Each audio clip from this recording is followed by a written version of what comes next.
The film Casino holds a special place in the hearts of many movie lovers. Some consider it not only the pinnacle of Martin Scorsese's career, but also the best film about organized crime ever made. But who really were the main characters in the film?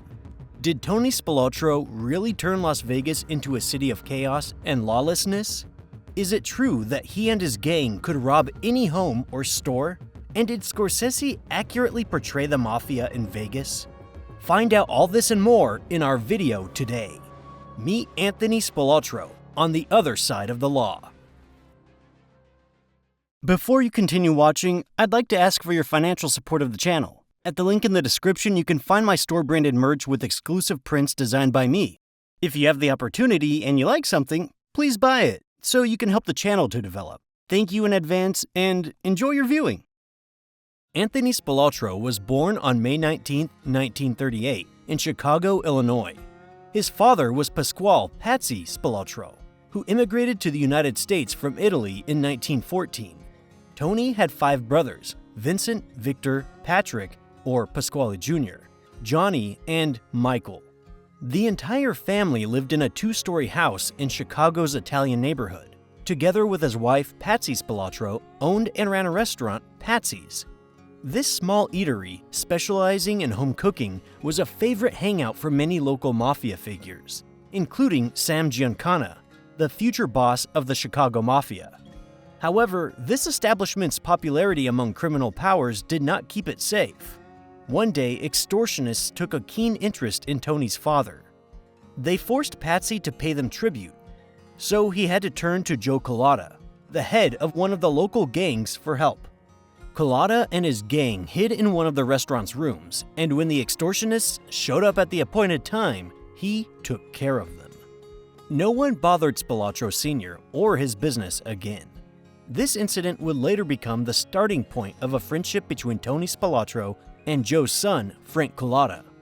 As teenagers, they almost got into a fight, but when Tony found out that Frank's father had helped his father in the past, all animosity was gone. A friendship developed between the two boys that would last more than 30 years. As a child, Tony was not known for his good behavior. His idol was his older brother, Victor, or Vic, as he was known at home. Vic, who was 5 years older than Tony, was involved in car theft. This business was so lucrative that, according to some sources, in the early 1950s, Vic and his crew were earning up to $25,000 a week per person. In addition to car theft, Vic was also involved in gambling. It was he who introduced Tony to the world of crime. As you might guess, school was the last thing on Tony's mind. So in 1952, he ended up at Montefiore, a school for young offenders. Tony didn't get bored there because, as luck would have it, Frank Collada had ended up there just a week earlier. Most of the students at Montefiore were black, with no more than 20 white students. Racial conflicts often broke out among them. Once, Spelatro was attacked by 5 black students, led by a bully named Jackson. That time, Spelatro was only able to fight him off with the help of Collada, who jumped into the fight with wooden sticks, but the guys knew they couldn't hold out for long. The situation needed a solution, so they decided to tell Vic everything.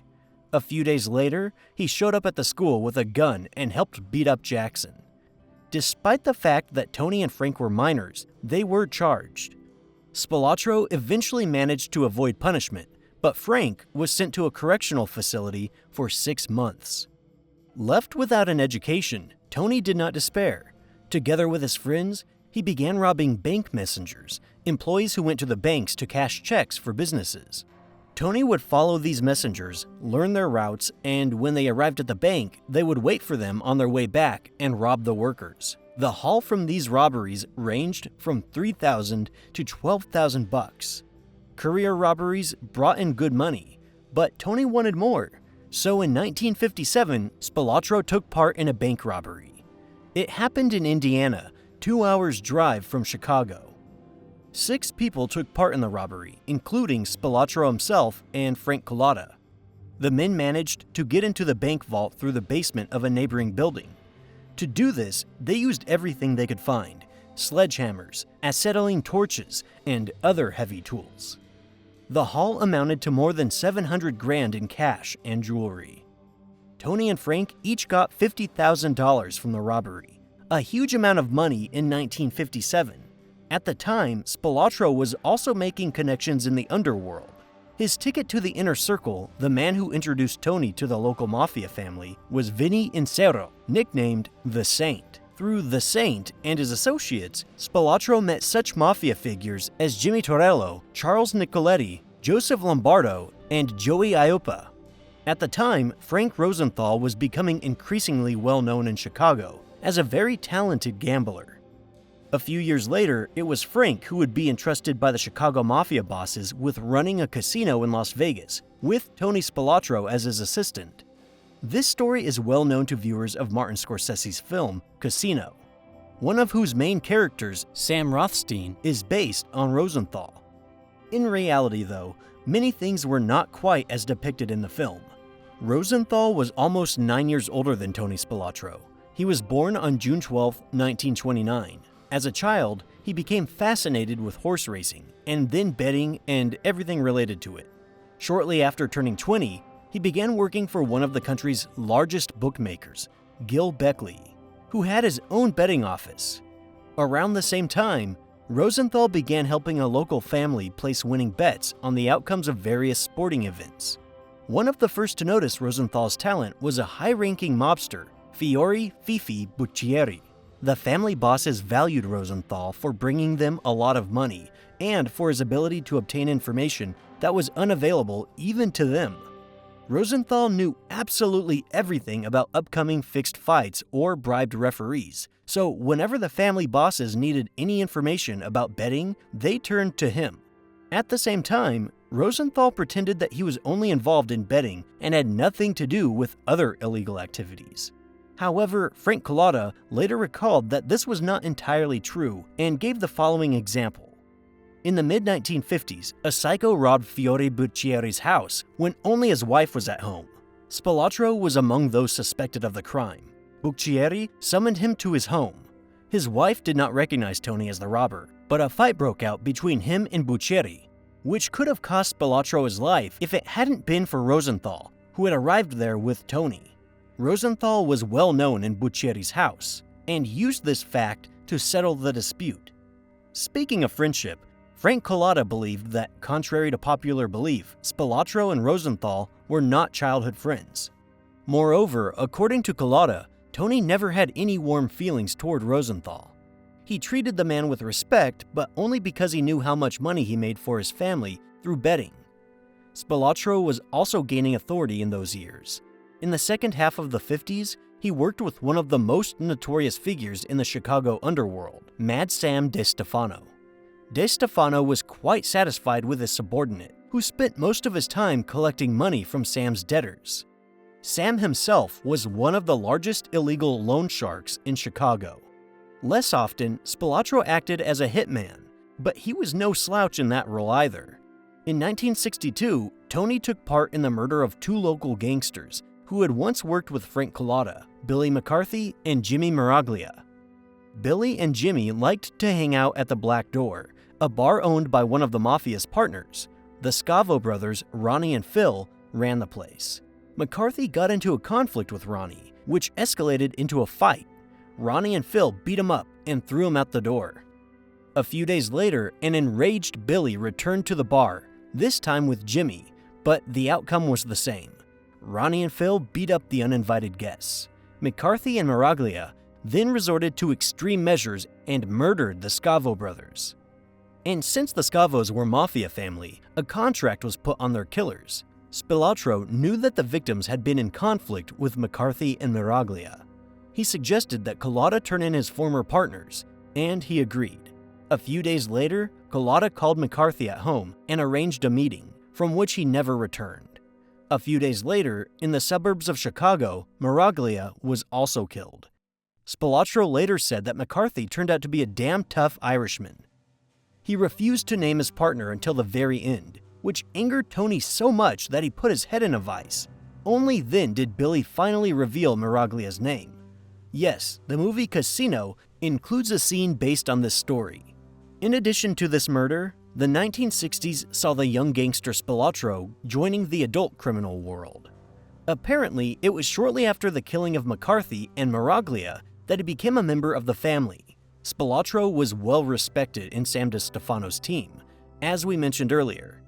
He started his own loan sharking operations and bookmaking business. In the legal sphere, he and his brother Vic had owned the King Burger restaurant since the 1950s. However, Spilatro's main line of work, or criminal specialization, was robbery. He both stole and supervised several teams of professional burglars. Spilatro particularly enjoyed robbing jewelry stores, but he did not shy away from more exotic heists. In the mid-60s, he and Collada robbed several post offices to steal postage stamps, which dealers would buy for 1 cent apiece. However, this was short-lived, as Spilatro later learned that robbing the post office was a federal crime for which the meticulous FBI would come looking for you.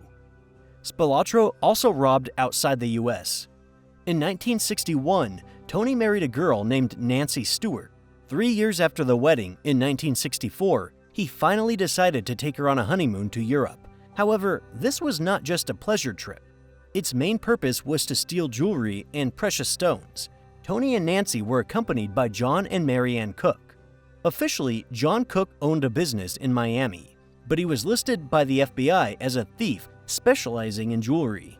Spilatro and Cook made their stop in Antwerp, Belgium, the diamond capital of Europe. All this time, they were being closely watched by both Interpol and local police, who, as a result of their surveillance, came to the conclusion that the guests were not just visiting jewelry stores for fun. Then, in one jewelry store, Cook decided to pay for the goods with a credit card, but used someone else's name and the wrong hotel address. The jeweler suspected something was wrong and called the cops. As soon as Spilatro and Cook stepped outside, they were immediately arrested, and a search revealed a slingshot, a small crowbar, and lockpicks found on Cook. During questioning, Cook stated that he carried the lockpicks with him because he was afraid of locking his keys inside the car, and that he had bought the slingshot as a gift for his son. The Belgian authorities did not like these answers, so they deported Cook and Spilatro from the country. From Belgium, the pair traveled to Monte Carlo through France. The Belgian police warned their French colleagues about who was planning to visit their country, but forewarned is not always forearmed. On the night of August 7, 1964, Spilatro and Cook broke into the Hotel de Paris Monte Carlo and stole jewelry worth $525,000. After stopping in Monaco, the travelers headed to Paris, where they were met by local police who confiscated the burglary tools in their possession. However, no charges were brought in connection with the robbery in Monte Carlo, as the police knew nothing about it at the time. Upon returning home to Chicago, the Spilatros were immediately detained by customs officials at the airport. They searched their belongings and found several undeclared bags of diamonds, which were confiscated. However, Tony was not upset, as Frank Collada, who met Tony and Nancy at the airport at the time, later recalled, when they returned home, Tony spread a white towel on the dining room table, and Nancy began shaking the diamonds out of her hair onto it. It was this moment that was later filmed by Martin Scorsese in Casino, only instead of Nancy Spilotro, the diamonds were transported by a stewardess she knew. Later, in a conversation with Collada, Tony said that even though Nancy helped him smuggle $100,000 worth of precious stones, he left most of the loot in France. Tony simply buried the bag of jewels in the countryside near a tree that he would be able to recognize later. According to Collada, Tony hoped to return for them someday, but these hopes were not fulfilled. By that time, French law enforcement had already learned about the robbery in Monte Carlo. The Monaco Criminal Court held a hearing without the defendants and sentenced Spilatro and Cook to 3 years in prison if either of them were ever found in France. In the film Casino, Martin Scorsese showed how tenderly Joe Pesci's character treats his son, Vincent. No matter where Tony was, he came home every morning at 7 a.m., woke Vincent up, and fed him breakfast before school. Everyone who knew Spilatro personally agrees that this was indeed the case. He adored his son. However, Scorsese never mentioned that Tony was not Vincent's biological father. The problem was that Tony was infertile, and given his reputation, no adoption agency would agree to help him. So he decided to take matters into his own hands. He asked his friend Ronnie D'Angelo and an unnamed lady to conceive a child. It's unknown whether Tony paid Ronnie anything, but the girl received 10 grand for carrying Spilotro's adopted son. Later, the girl tried to remind Tony who had given birth to his son so that he would help her find work. Spilotro replied that if she tried to blackmail him again, she wouldn't have to think about work or anything else. But despite his deficiencies, Tony was a real womanizer. His wedding ring never stopped him. Later in Vegas, he had not only a wife, but 2 regular mistresses, not to mention short flings. Nancy knew that Tony was cheating on her and had repeatedly tried to catch him in the act, but she never succeeded. However, she had such fits of jealousy that the dangerous gangster had to run away from his wife. The FBI became interested in Spilotro in the mid-1960s when it was compiling a case file on Sam Giancana. Agents wrote in their reports that Spilotro could often be seen near Sam DeStefano's house. At the same time, thanks to the FBI and journalists, Spilotro got the nickname Ant, which is how most people know him. According to the common story, he was given this nickname by FBI agent William Romer, who was watching Tony in the 60s. In a conversation with journalists, he called Spilotro a little shit, or more likely used the C word. But since the press could not print such a profane version in the newspapers, they began to use the word ant. Spilotro himself believed that he owed the nickname solely to the stupidity of FBI agents who, while wiretapping his phone calls, heard one of his speaking partners call him Ant, a shortened version of Anthony. In the early 1970s, Spilotro's face began to appear more frequently in the local media, and he himself became a regular at hearings held by the Crime Commission.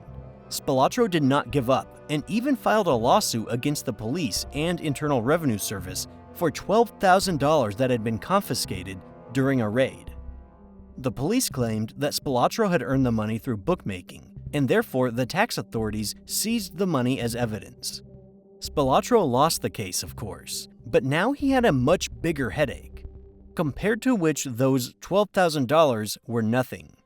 The IRS also took an interest in his taxes. They carefully examined his tax records and found a mortgage application among his documents in which Spilotro wrote that he allegedly worked for a construction company. At the same time, the tax authorities found out that Spilotro's only source of income was his winnings from betting. Tony stated in his tax return that he earned up to $9,000 a year from bets, but this income from the construction company was not reflected in any documents. Clouds gathered over Tony. The feds put him under surveillance, and he could no longer continue his former lifestyle of crime and extortion. So when Paul Ricca, the boss of the Chicago family, offered Spilotro a job in Las Vegas in 1971 to head the local casinos and siphon money out of them, he jumped at the chance. In 1971, the Stardust Resort and Casino was put up for sale. The Stardust was owned by the Recreon Corporation, which also owned the Fremont Casino, but the corporation's shareholders were ruined by greed. Wanting to make as much money as possible from the sale, they put such high prices for their shares that the Securities and Exchange Commission suspected something was wrong. As a result, the shareholders had to sign a court order prohibiting the sale of individual shares. The company could only be sold as a whole. Alan Glick, a 28-year-old real estate developer and Vietnam War veteran, was interested in the offer. He already had experience buying casinos. In 1973, he and his partners obtained a $3 million loan to design a trailer park on the site of the bankrupt Hacienda Casino. A few months later, Glick learned that another casino in Nevada, King's Castle, had gone bankrupt. Glick decided to find the money and buy King's Castle, just like he did with the Hacienda. While looking for money, Glick was introduced to Al Baran, the asset manager for the Central Region branch of the Laborers' National Pension Fund. Baran was interested in the idea, but the deal never went through. However, when Glick learned that Recreon was up for auction, he decided to turn to Baran for help. At that point, Glick had enough money for the down payment, about $2 million, but he couldn't afford the entire purchase price on his own. Frank Rennie, a trustee of the pension fund of the United Steelworkers in Milwaukee, could help Glick. This man reviewed all loan requests that the fund could grant. Baron introduced Glick to Frank Balstieri. the boss of the Milwaukee Mafia family, who, according to him, could help him get to Rennie. Glick met with Balistieri in Las Vegas at the Hacienda Hotel. They discussed the loan and the documents needed for the application. At the end of that meeting, Balistieri asked Glick to go to Milwaukee, where he would meet with his lawyers. These lawyers were Balistieri's sons, John and Joseph. Frank Balistieri explained to Glick that he wanted his sons to be involved in the deal as well. He told Allen that Joseph had extensive experience in casino management and could be useful to him in the future in some capacity at Stardust. Glick promised to return to this issue after the deal was closed. He successfully passed an interview with the Gaming Control Board, which was a prerequisite for purchasing the casino. He also informed officials that he intended to own the company alone, without partners. Sometime later, Balistieri called Alan Glick and informed him that the Union Fund's executive committee had approved a loan of nearly $63 million. However, this was only part of the loan. Glick needed much more money, over $100 million. Because one of the conditions of the deal with Recrion was the mandatory expansion of the Stardust Casino. As for the second part of the loan, in the amount of $65 million, according to Balistieri, there were problems because one of the fund's managers was opposed to its issuance. He also reminded Glick of his promise and finally invited him for a visit in Milwaukee. At the meeting, his sons John and Joseph offered Glick an option agreement, whereby they could buy 50% of the new company for $20,000 or $25,000 if he decided to sell it. Glick did not want to sign, as he had already informed the Gaming Control Board that he would be the sole owner. When he told the Balistieri brothers about this, one of them replied that if Glick did not agree, he would be denied the loan the next day. Glick signed the option, and the brothers promised him that they would not enforce its terms. When Allen asked for his copy of the agreement a few hours later, he was told that it would be sent to him soon, but he never received it. A week later, Alan Glick received the loan, which allowed him to complete the deal with Recrion and become the owner of more than 80% of the shares.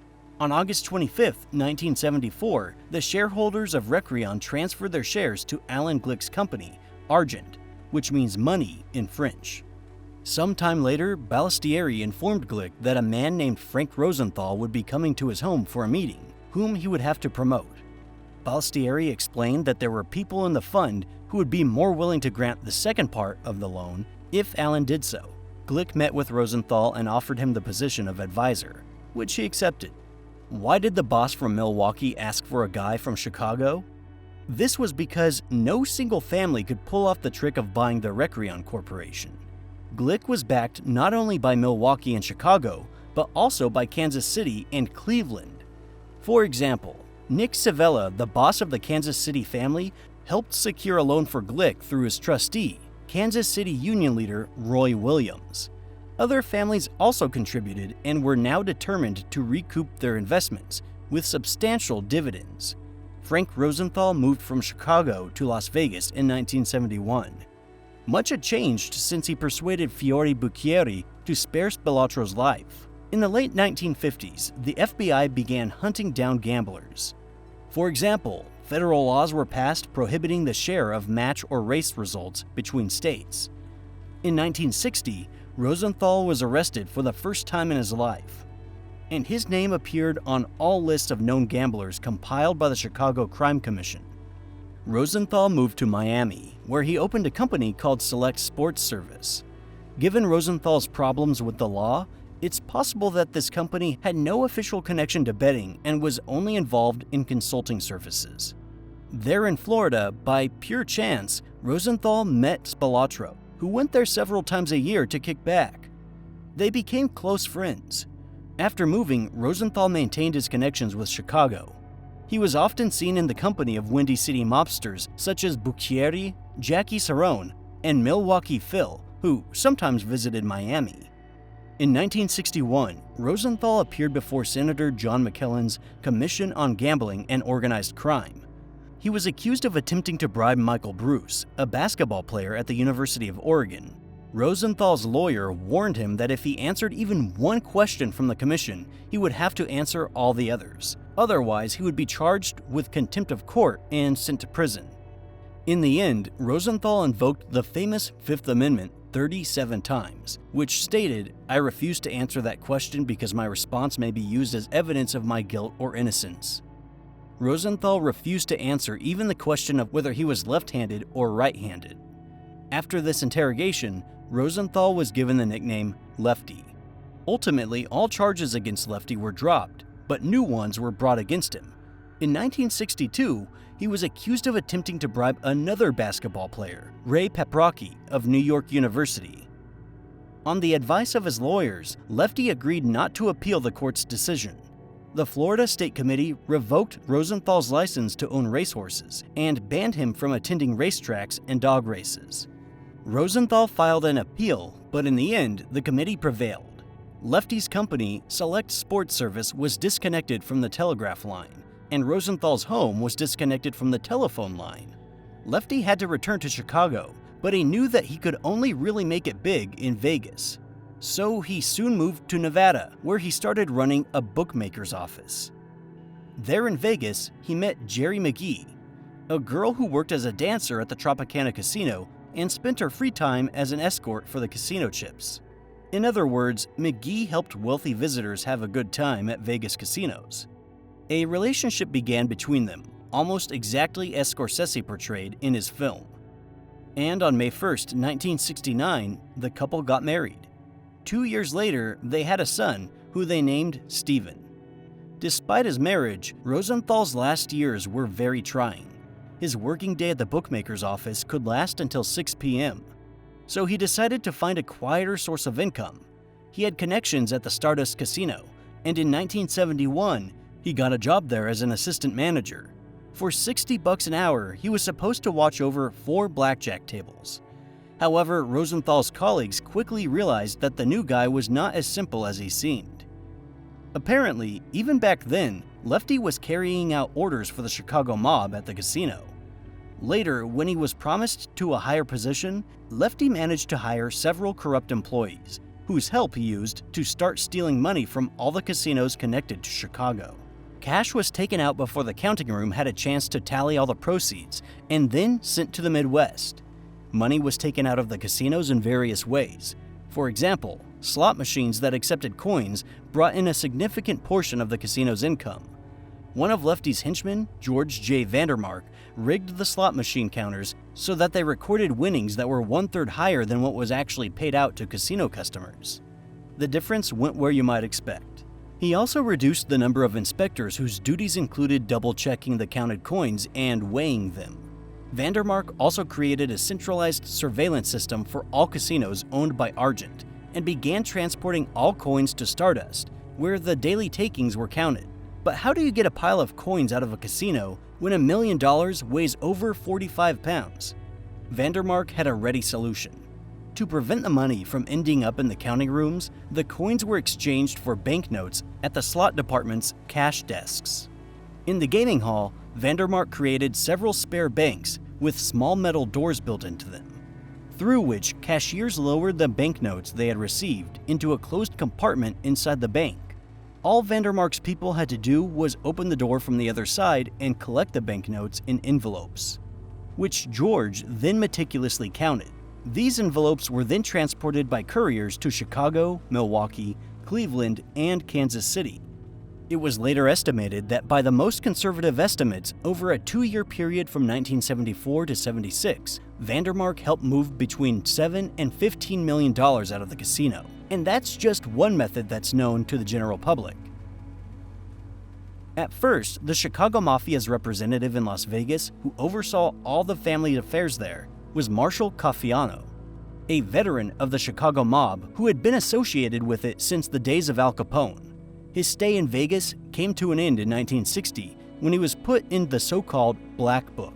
The fact is that, in an attempt to eliminate the influence of organized crime on casinos, the state of Nevada passed a series of laws prohibiting undesirable persons from being anywhere on casino premises, including restaurants, bars, and other places. The names of these people were placed in the Black Book. Those who ended up in this book could be arrested if they were found to be in violation of the ban, and casino owners could be fined or even lose their gaming license if they allowed such people into their establishments. In the end, Caifano was replaced in Las Vegas by John Rosselli. He remained there until '67, when he was charged with fraud. Rosselli was sentenced to 5 years in prison. After him, according to some sources, Tony Accardo represented Chicago and Vegas. And then, in the 1970s, Spelatro arrived in Sin City from the Chicago Mafia. Some say that for his work, he received permission from the Chicago bosses to fully expand his criminal activities in the city in the form of theft and racketeering. Others, on the contrary, were inclined to believe that Spelatro did what we will tell you about a little later on his own initiative, and Chicago simply turned a blind eye to it. Until Spelatro moved to Vegas in 1971, it was a relatively quiet and peaceful town. He brought so much money to all the crime families that they tried to resolve all conflicts peacefully. Explosions, shootouts, and leaving bodies in car trunks were prohibited in the city. If someone needed to be taken out, it was done outside of the town and the body was buried in the desert.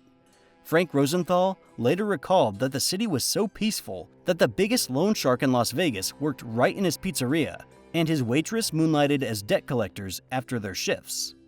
Spelatro's arrival changed the landscape of the city a bit. He started extorting all the illegal operators, such as bookies, loan sharks, drug dealers, and pimps who weren't connected to the mafia. Those who refused to pay were subjected to forceful persuasion, and those who were particularly uncooperative were sent underground as an example to other victims of extortion.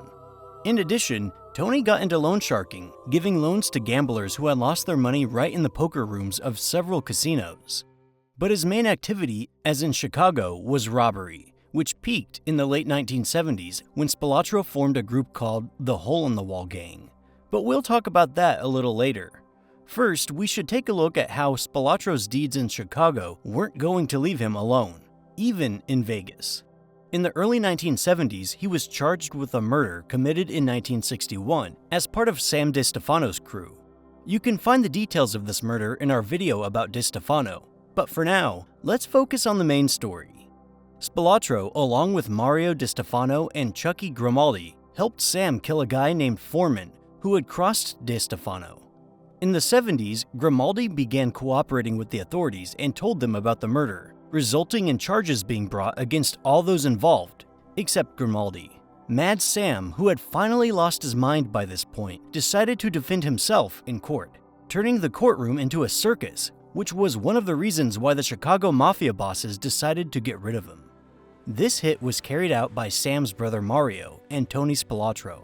As for the trial, Spelatro constructed a convincing alibi that saved him from prison, as the authorities had no substantial evidence against Tony other than Grimaldi's testimony. This murder case was one of many in which the authorities suspected Spelatro but could not prove anything. For a time, he was even seriously considered to have had a hand in the death of Marilyn Monroe.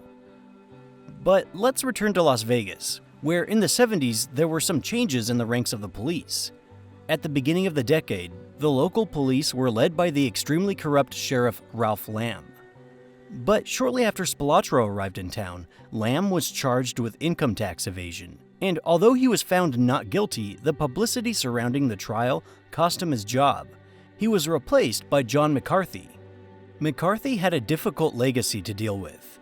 Most of the old officers were notorious bribe takers. McCarthy appointed Kent Clifford as head of the intelligence unit, and together they set about fighting the legacy left to them by their predecessor. McCarthy and Clifford began to get rid of the corrupt officers and those who supplied information to gangsters, including Spelatro. Frank Rosenthal was no longer working at the casino at that point. Back in 1976, the Gaming Control Board had denied him a special license that would have allowed him to work at the Stardust. Lefty officially left his post, but he did not despair and continued to run the casino from his home. At one point, he spent a lot of money to connect his house to the casino's electronic system, including surveillance cameras. Thanks to this system, Lefty could watch any gambling table at the Stardust on his TV while sitting at home. Alan Glick, who did not have warm feelings towards Lefty, quickly found a replacement for him. On the recommendation of Frank Balistieri, Wesley Thomas became the new manager of the Stardust Casino. Thomas was respected by the Gaming Control Board, but they were unaware that he was an expert at siphoning money out of casinos. Once at the Stardust, he began to impose his own rules and tried to fire many of the people Lefty had brought in. In December 1976, Rosenthal seemed to have luck on his side when a judge reinstated him as casino manager. It turned out that a legal error had been made when he was previously denied a license. However, 3 months later, the judge's decision was overturned by the state Supreme Court. Rosenthal was forced to resign, but Alan Glick appointed him to another position, and everything went back to how it was. But Rosenthal was not satisfied with this temporary and unclear status.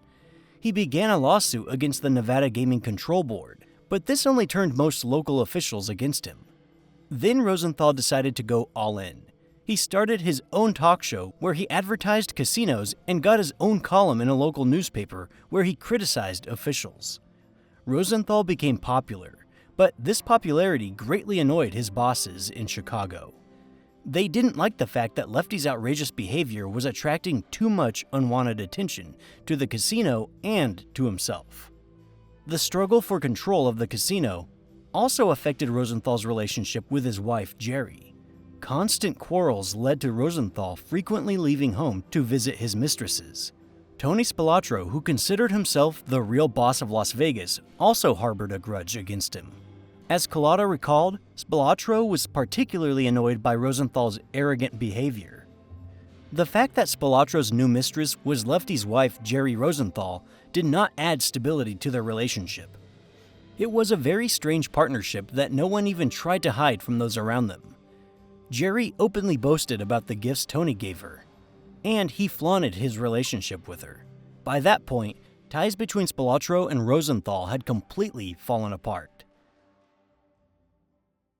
FBI agents who had previously considered the Las Vegas police to be a bunch of slackers and corrupt jokers noticed the changes that McCarthy and Clifford brought about in the late 70s.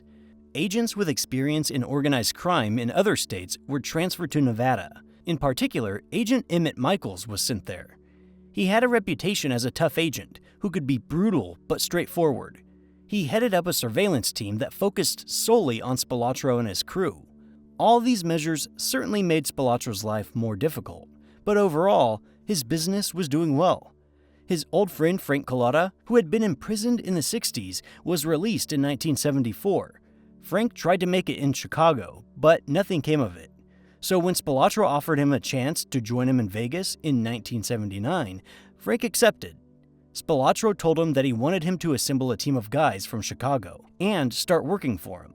He also asked Collada to visit the casino from time to time. He needed someone there because the Nevada Gaming Control Board had already blacklisted Spilotro.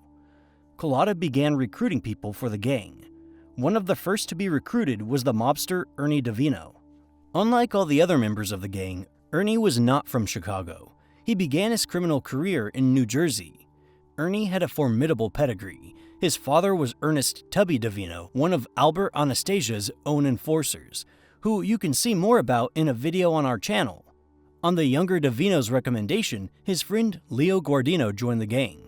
Collada also hired a thief from Chicago named Wayne Matecki. One of the most unusual members of the gang was Larry Newman. Frank met him in prison, where Larry was serving time for triple homicide after killing a bartender, a waitress, and a newspaper boy in 1956. Newman was sentenced to life in prison, but was released on parole after 11 years. He had no need to go down the wrong path. He came from a wealthy family and had a substantial monthly income from a trust fund, so substantial that he could afford to never work. Later, an acquaintance of Spelatro, former cop Joe Blasco, joined the gang. At first, the gang, which was nicknamed the Hole in the Wall, was involved in robberies. Collada usually went on jobs with Newman, Matecki, and Guardino. Ernie Davino and Joe Blasco acted as backups. Guardino and Davino specialized in brute force, wielding sledgehammers and breaking through walls. Newman and Matecki were capable of anything, including armed robbery, or even murder. As for Blasco, he was a real expert in counterintelligence and still had a lot of friends in the police who could provide him with the information for a modest fee. It was impossible to join the gang off the street. Each member had a sponsor.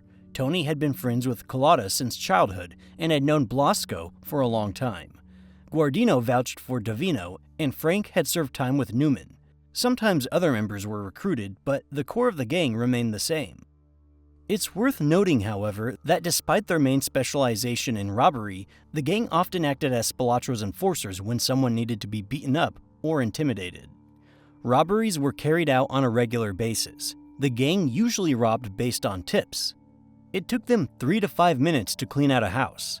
The robbers used a 4-pound sledgehammer to break a hole in the plaster walls, which were used in almost all houses in Vegas, and then used special scissors to cut through the wire mesh and get inside.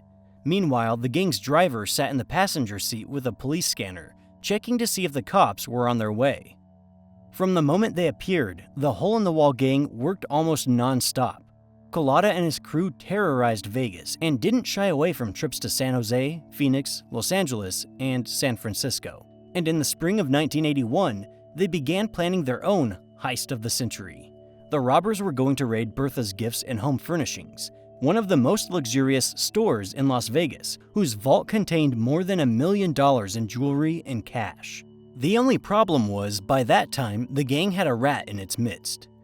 Sal Romano.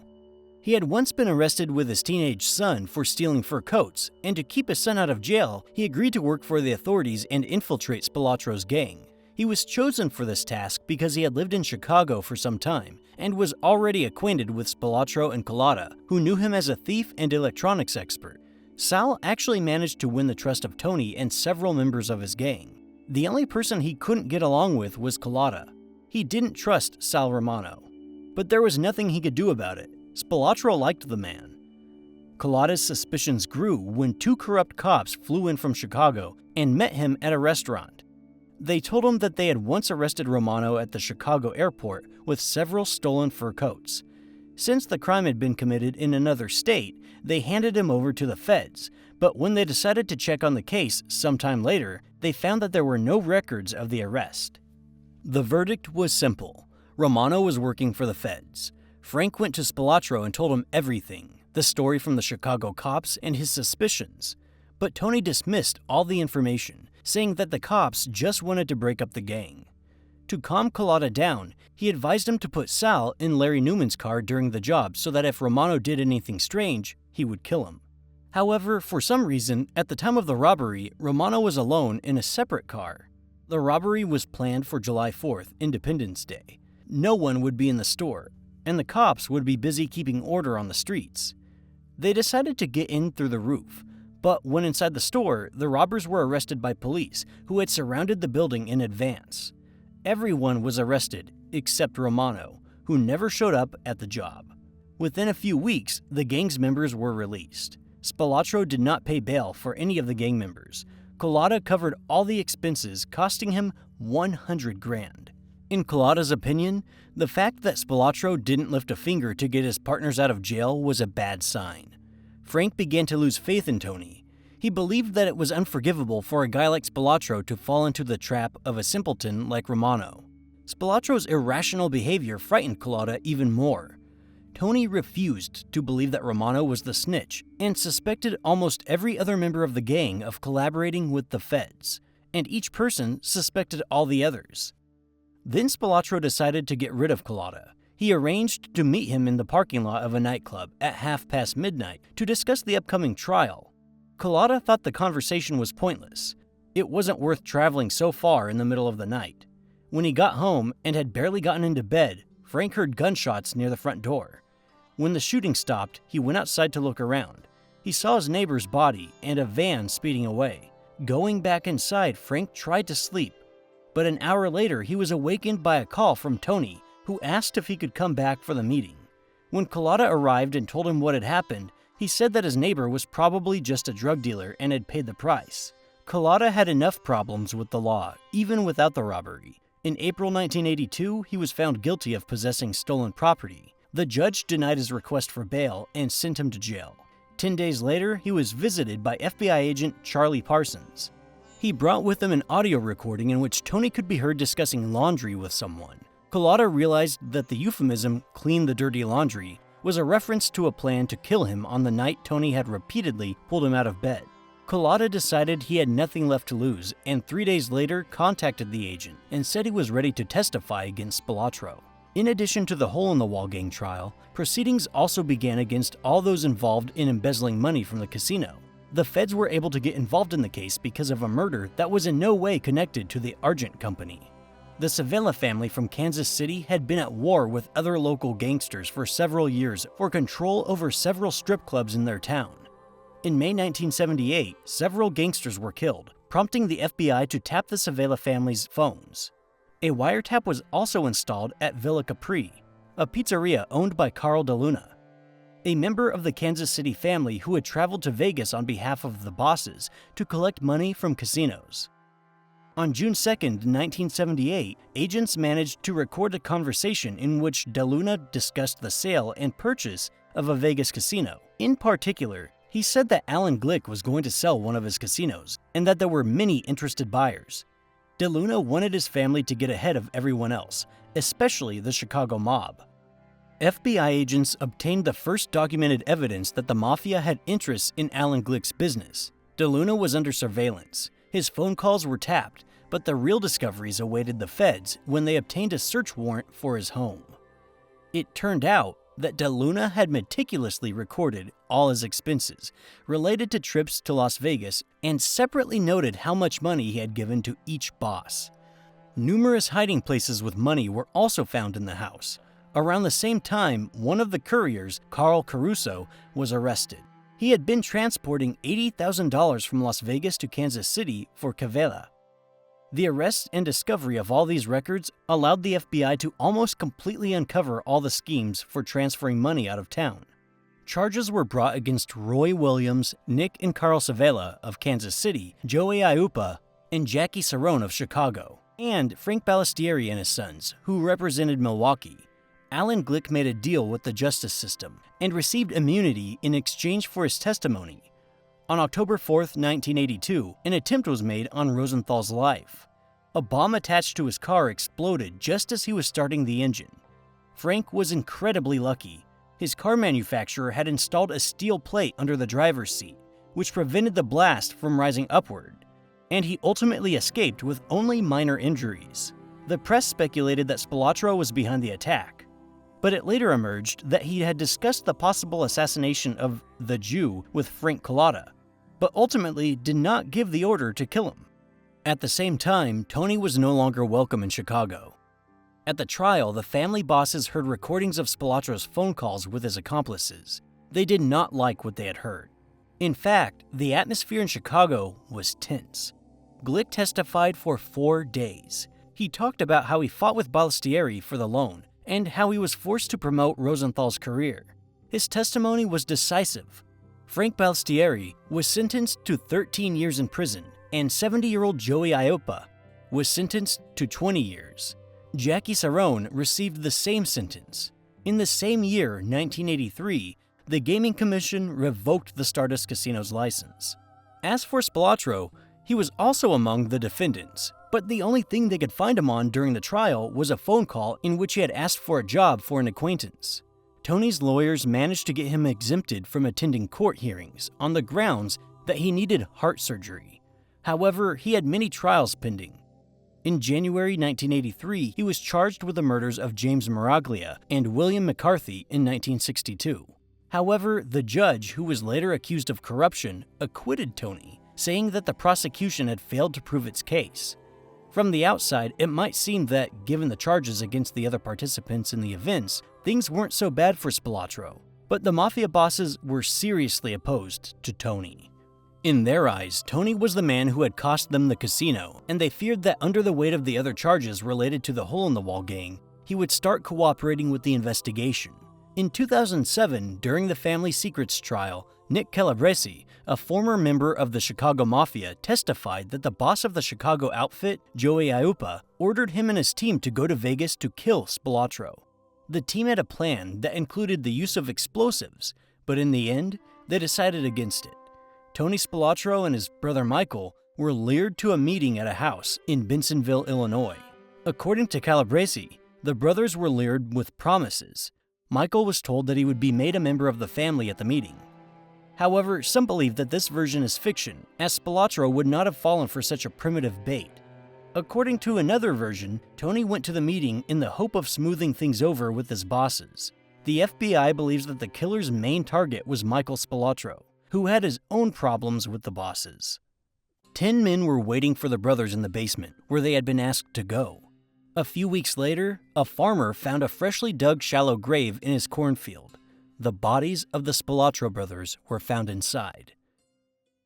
Shortly after his attempted assassination, Frank Rosenthal moved to Florida, where he worked as a consultant for companies specializing in betting.